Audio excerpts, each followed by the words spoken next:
As a person with a very deep voice, I'm hired all the time for advertising campaigns. But a deep voice doesn't sell B2B, and advertising on the wrong platform doesn't sell B2B either. That's why if you're a B2B marketer, you should use LinkedIn ads. LinkedIn has the targeting capabilities to help you reach the world's largest professional audience.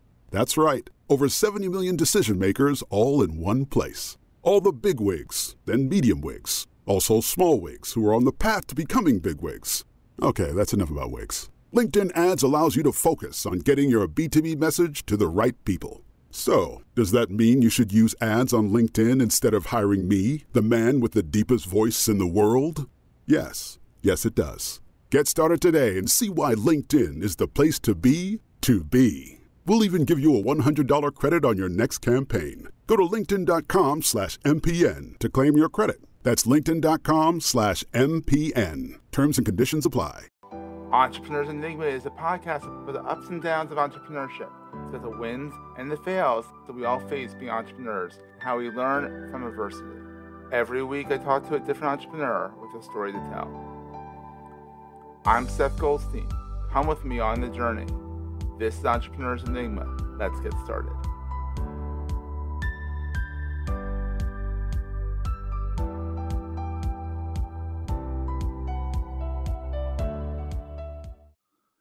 Hey, everybody. Welcome to another edition of the Entrepreneur's Enigma podcast.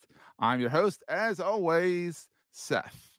Today, I have a great guest. It is Peter Shankman. He is the boy with the faster brain.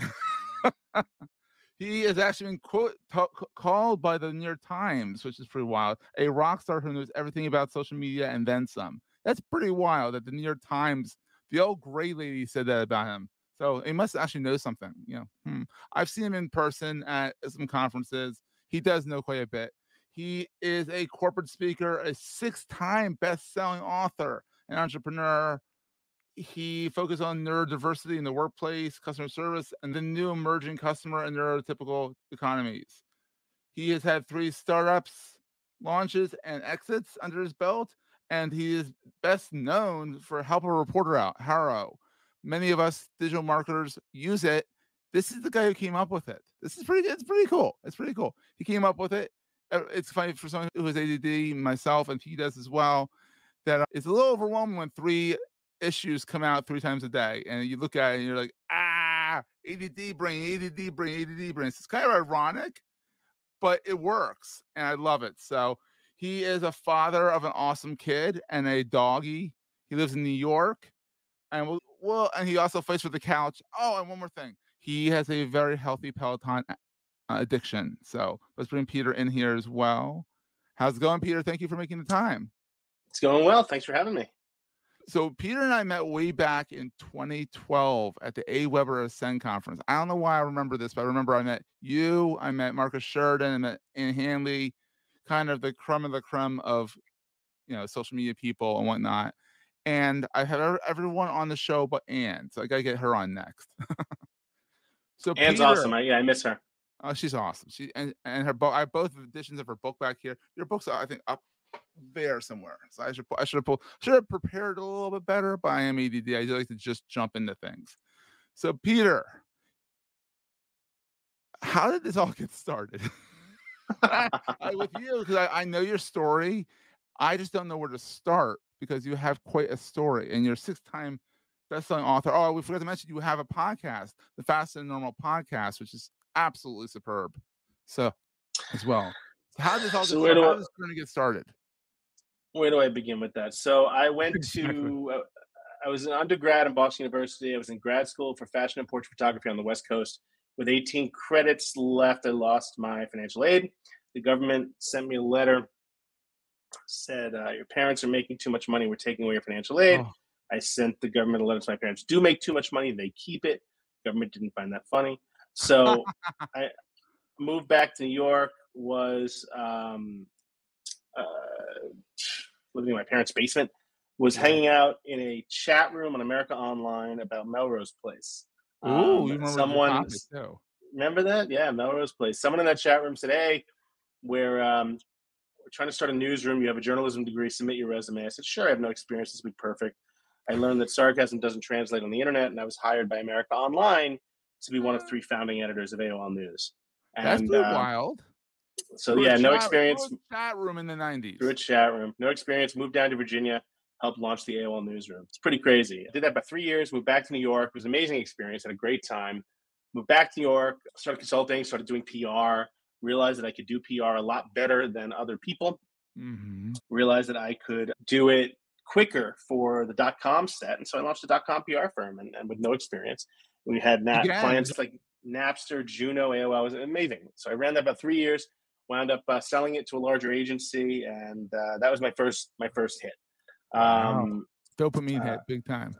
Yeah, and then so I get to the first company.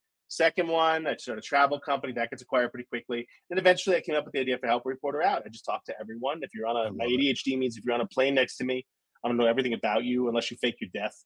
And so I created this idea that we could connect journalists with sources. It blew up. I was making a ton of money, and had a lot of fun with it. And eventually, it was acquired by Vocus, now Cision/PR Newswire. And it was a lot of fun. I got lucky. It is a really great service. I mean, I think it doesn't have the sparkle that it once did when you were running it, or like right after.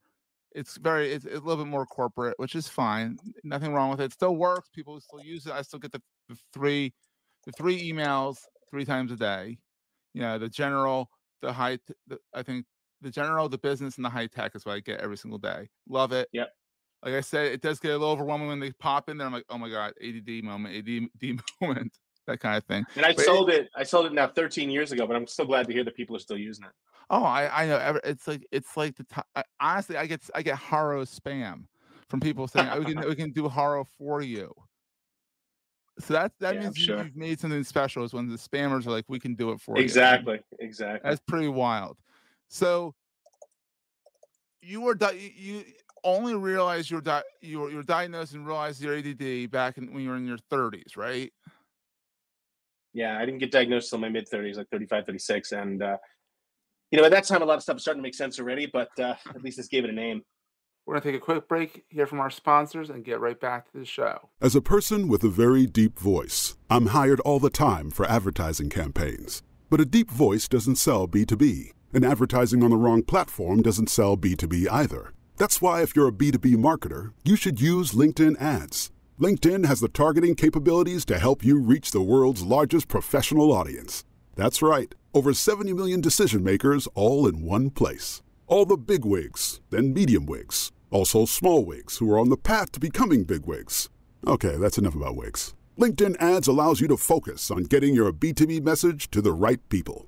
So, does that mean you should use ads on LinkedIn instead of hiring me, the man with the deepest voice in the world? Yes, it does.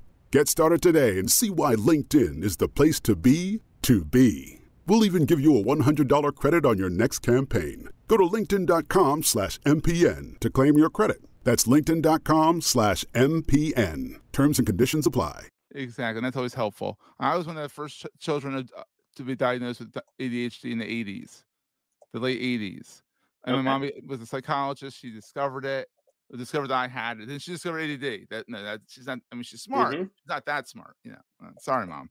But then she became, actually because of me, she became a school psychologist because of my wacky, awesome, non-neurotypical brain. She decided she could help other kids because she figured me out somewhat. You can never fully figure. I think we still strive to figure ourselves out half the time. Oh yeah. But I'm not a late diagnosed. I'm an early diagnosed kid who was one of the first, because we're around the same age, give or take 10 years. And so to be early diagnosed in the 80s is pretty remarkable. And my mom picked up on that. So thank you, Mom. And, look, it's still a struggle and all that. But how has ADD helped you? I'm really curious because, I mean, it is a superpower. So it's one of those things that when you have it, fighting with it as opposed to against it is a lot more beneficial. So for me, the biggest change in my life was when I stopped caring what other people thought, right? You sit there and you're like, oh, they must think I'm this, I'm that. And then you wake up and you're just like, actually, who gives a shit? I'm just going to live my life. And I know what works for me and I know what doesn't work for me. So I'm going to do the things that work for me. I'm up at 3:30 every morning, 4 o'clock every morning. I'm on the bike. Wow. for an hour and a half before my daughter wakes up. I'm a single dad. It's the only time I have to make sure that I get that dopamine from that exercise is before my kid wakes up. So I'm on that bike sometimes as early as 3:30 in the morning. This morning I was on it at 5 a.m. I got to sleep in a little. So I biked from 5 to 6. Biked from 5 to 6, worked for a couple of hours, and then went to the gym took a boxing lesson with my instructor from 8:45 to 9:45. Ran back here, dried off with a towel, and now I'm sitting down, ready to go to work. So it's one of those things that when you learn what's good for you and you learn what works for you, you just do it, and all else be damned. I know how I work. When I know that when I need to write a book, I get on a plane. That is how I love that is how I work best. And so I have a bunch of books a bunch of stuff I want to write. So I am in the process of booking a flight as we speak. I'll probably wind up going to Dubai next week or something. Just my kid's out of town with her mom, so I'll probably go to Dubai for a few days, just get out of town and get to work. To Dubai, because you gotta realize you write best on the plane. What's better than flying to Dubai, which gives you a lot of time on the plane. 100%. That's all. And then you're there, you might as well hang out for a little while. Exactly. Hang out for a couple of days and come back. And it's 14 hours each way nonstop. So let's go to work. Yeah, might as well. When you're going to sleep, get blood clots. So let's not do that. Let's stay up, right? That kind of thing. So that's a good thing. So what is the best thing about in your mind? Because you did very briefly work for AOL. What is the best thing about being an entrepreneur, especially being ADHD? There's never the same day twice. You can do as much or as little as you want. There are a lot of downsides, but the upsides are that 2 weeks ago I was taking a conference call from a pool in Santorini. Oh wow! Because I could. On the flip side, entrepreneurs tend to work harder than anyone else. I have at any given time, I have 4 different businesses I'm running. 4 different revenue streams all at the same time. I always joke, my ex-wife, if she's getting a little crazy at work, she can take a day off and she still gets paid. I'm like, that must be fun. That must be nice. It must be a nice thing. She has an HR department where she can go in for help or whatever. I'm like, oh, cool. You're everything. Cool. Yeah. But on the flip side, I can go work from Santorini. She can't necessarily do that. So there's a middle ground there. But for me, I look at it along the lines of I don't play well with others, right? And I'm much faster than others. And so for me to be able to go in and work on my own will almost always provide a better outcome than working for someone else. Yeah, have your own sandbox, literally. Yep. With your own toys, you play how you want to play. Look, I mean, if you were an entrepreneur, you couldn't get on a plane for a 14-hour flight to Dubai for shits and giggles to write a book. Exactly. Like, how are you going to explain that to HR? Like, how would you explain that? Like I need to be on a plane on a relatively, comfortable seat on a plane for 14 hours to write a book for you. Like, it doesn't compute. So, and then on the flip side, you're always working. You are taking a flight to Dubai to write a book. And that's something, you need to do. But like, what else is like on the flip side? What keeps you up at night? One of the things about ADHD is that most people who have ADHD have incredibly bad imposter syndrome. So, I will be asleep and I will wake up randomly because the dog will move or something at 2:30 in the morning, and I'll wake up and now I'm up. I'm up all night. I'm not going back to bed because in the back of my head, today's the day that the New York Times is going to write that article about how full of shit I am and how nothing I ever did was, important. Whatever. It's obviously not going to happen, but that'll lead me, I'll go down that rabbit hole. That'll lead another rabbit hole of, what if I never get another client? That'll lead to, so nights are very difficult for me. I go to sleep early. My daughter's asleep because I get up early. My daughter's asleep at 8 o'clock. I'm usually out by 8:30. But sometimes if I get enough sleep, that means I'm up at 2:30 and either I get on the bike and start working out, or I just sit in bed at 2:30 in the morning and worry about all this bullshit that probably won't ever come to fruition, but in my head, has killed me. 2:30 is tough because no one except for the night shift is up at 2:30 in the morning. Like, on the plus side, I have friends in Asia, so sometimes I'll text them. Call them up and say, I'm having some imposter syndrome. Talk me through this. Exactly. I mean, that's the thing. I feel it's good to know because I feel that too. It's kind of like imposter syndrome is a big thing, for everybody, let alone people with ADD, because we think faster, and we also, the rabbit holes are real. The rabbit holes are very real because our brain gets very creative with everything. It's incredibly easy for me to go down that hole and say, none of it might make any sense. But in my head, I figured out a reason why Oh, everything that I'm doing is wrong. You know, it's it's like when I give a speech to 20,000 people and 19,999 of them in the audience will stand up and cheer. I'll literally get a standing ovation. There's one guy in the 47th row who's sitting down. He could be a paraplegic for all I know, but in my mind, he's sitting down because I am just the worst speaker he's ever heard, and it's going to ruin my career. Oh my! And of course you zone in on that one guy because we have that laser Of course. focus. We find that one person. It's like insane. So That's what we do. So, what is the most important thing to carry with you all the time? You're nowhere near as bad as you think you are. Mhm. And if you don't like where you are, move. Yeah. One of the greatest pieces of advice I ever got says that if you don't like where you are, move, you're not a tree. Mm. And I've always tried to stick with that. If I'm not happy where I am, I'll just try something else. That's the beauty of this world. Is you could try anything. And again, the ADHD side of that makes it. COVID was a bitch because I'd be sitting here, and a normal week for me is I'd leave on a Tuesday to fly to Asia, give a speech Thursday morning in Asia, land Wednesday night, give a speech Thursday morning, be back Thursday afternoon. Wow. On the and it's tough, but then COVID hits. I give a speech at 10 p.m. on a Monday, which is 10 a.m. Tuesday morning, and then my week's done. Ugh. Right? And they have nothing to do all week. And I'm like, well, what should I do? I could start another company. I could maybe I could try meth. It's like Yeah. it was very dangerous to be in that position. So the fact that we're getting back to busyness and that I'm on a plane and I'm traveling and the things are happening is just magical for me because I just need that so much. And it's good that you know what you need, and it's one of the hardest things about ADD and not. Knowing yourself is Yeah. mandatory for ADHD. You have to understand yourself. You have to accept yourself, Mhm. and you have to accept yourself for what you are. Yep. So you've written 6 books. The latest is The Boy with the Faster Brain. What inspired you to write a children's book? I mean, 'cause that's completely different from writing anything else. Because you gotta write to a So my certain most level. recent, before my children's book, my most recent book was called Faster Than Normal. It was the concept that ADD and ADHD is a gift, not a curse, as long as you know how to use it. And so it gave ways to use it and things to do. And then over time, everyone's like, "Oh my God, this book is great. I wish you had one for kids. I can show my daughter, I can show my son." ADHD. I'm like, "Yeah, I should do that one day," and I completely forgot about it. And then one day on a plane, I'm like, "I really should write this kid's book." And 2 hours later, it was written. And One day you're on a that's plane. just. Well, there's a trend here, folks. One day he's on a plane. That's when he writes. Mm-hmm. And But it works. I've read it. It's fantastic. It's a good read for even adults because it's a quick read for adults.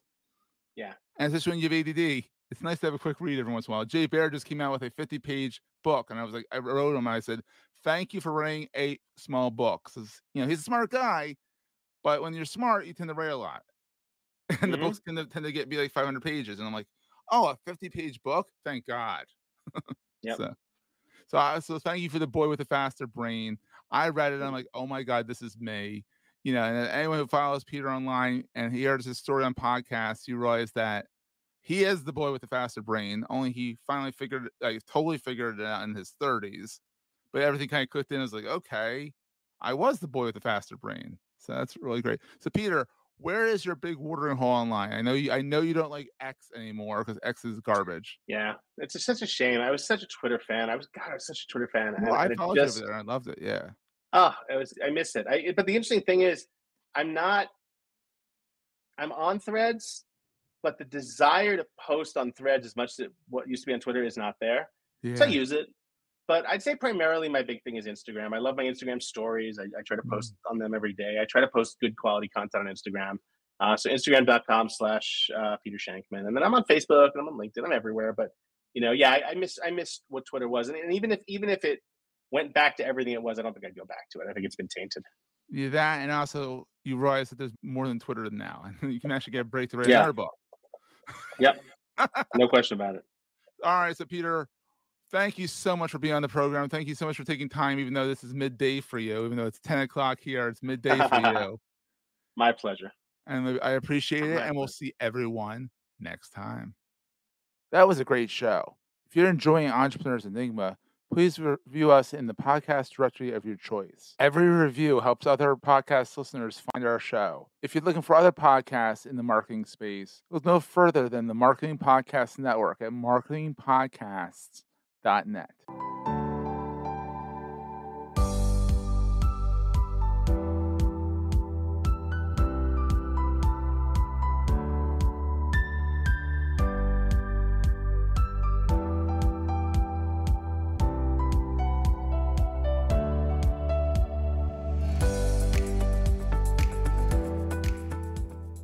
Goldstein Media hopes you have enjoyed this episode. This podcast is one of the many great shows on the MPN Marketing Podcast Network.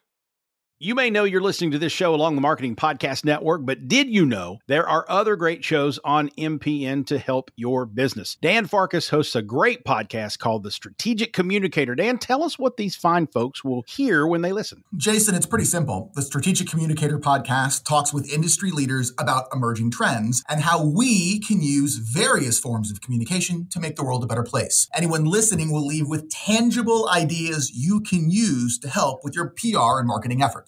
Amazing. Where can people subscribe? Easy. You can go to passpr.com. You can find the show at marketingpodcast.net or just search The Strategic Communicator with Dan Farkas wherever you get your podcast. You heard him, folks. Go get it. This podcast is heard along the Marketing Podcast Network. For more great marketing podcasts, visit marketingpodcasts.net.